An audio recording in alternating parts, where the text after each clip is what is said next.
संतुष्टो येन केनचित्, अगर आप संतुष्ट नहीं हुए जगत से तो क्लेश दुख बने रहेंगे, अशांति बनी रहेगी। संतुष्टो येन केनचित्, और मन कभी संतुष्ट नहीं हुआ, कभी तृप्त नहीं हुआ, उसमें एक असंतुष्टि अतृप्ति बनी रहती है। आचार्य वल्लभ कहते हैं कि भगवान की भक्ति में तुष्टि पुष्टि संतुष्टि तृप्ति और एक स्थिति, एक अनुराग की स्थिति, और उसके बाद पूर्णता परिपूर्णता सिद्ध होती है। जीवन ऐसा हो कि एक परिपूर्णता सिद्ध हो, इसलिए भगवान ने अपनी लीलाओं से तोष प्रतोष को प्रकट किया। तुष्टि, जैसे भोजन के एक एक कौर और ग्रास से, भोजन से केवल क्षुधा निवृत्ति ही नहीं होती, केवल भूख ही नहीं मिटती।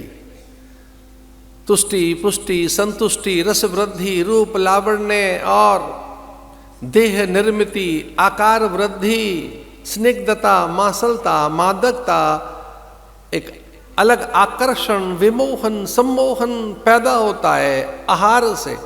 उचित आहार हो, सही आहार हो, पौष्टिक आहार हो, उस आहार के प्रति आप में आदर की भावना हो, उचित समय पर लिया जाए, मात्रा का बोध हो आपको, तो आहार औषधि बन जाएगा।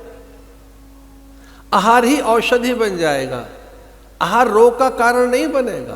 तो कब कितना कैसे आहार लेना है,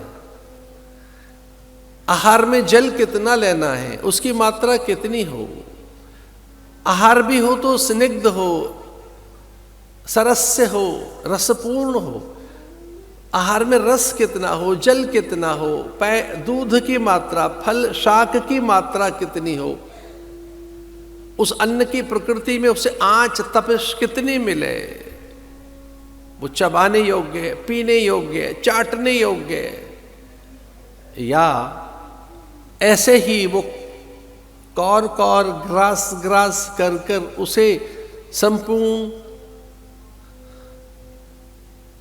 लास्य विधि से ग्रहण किया जाएगा, जैसे अवलेह कहते हैं।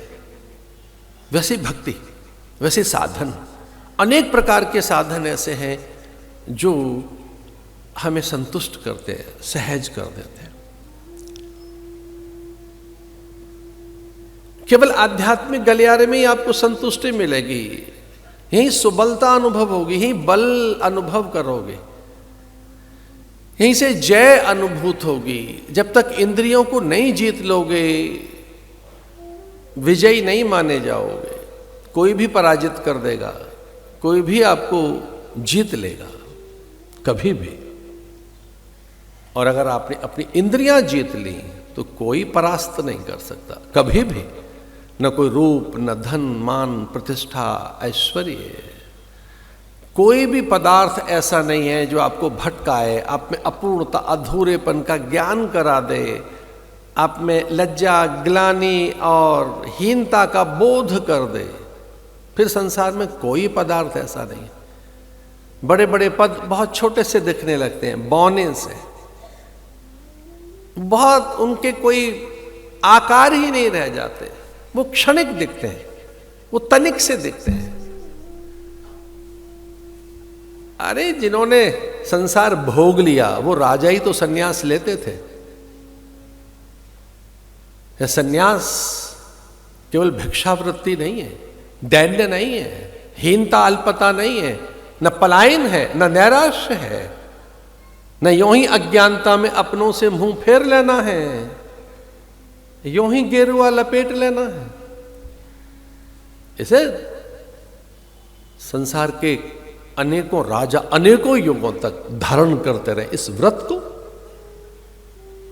अनेकों, एक नहीं अनेक आश्रमी व्यवस्थाओं का किंचित ज्ञान तो करके देखें आप, कि वे वानप्रस्थ लेते और फिर एक काल में सन्यास। अनेक राजा इस देश के, न केवल वर्धमान, न केवल बुद्ध, करोड़ों बुद्ध हुए हैं, बुद्ध पुरुष करोड़ों, एक नहीं, अनेक राजाओं ने भोग के शिखर को छूकर उसे अमान्य कर दिया। ये रीते हैं व्यर्थ हैं, थोथे हैं, नीरस हैं, अपूर्ण हैं, अधूरे हैं। इनमें तृप्ति नहीं, इनमें संतुष्टि नहीं।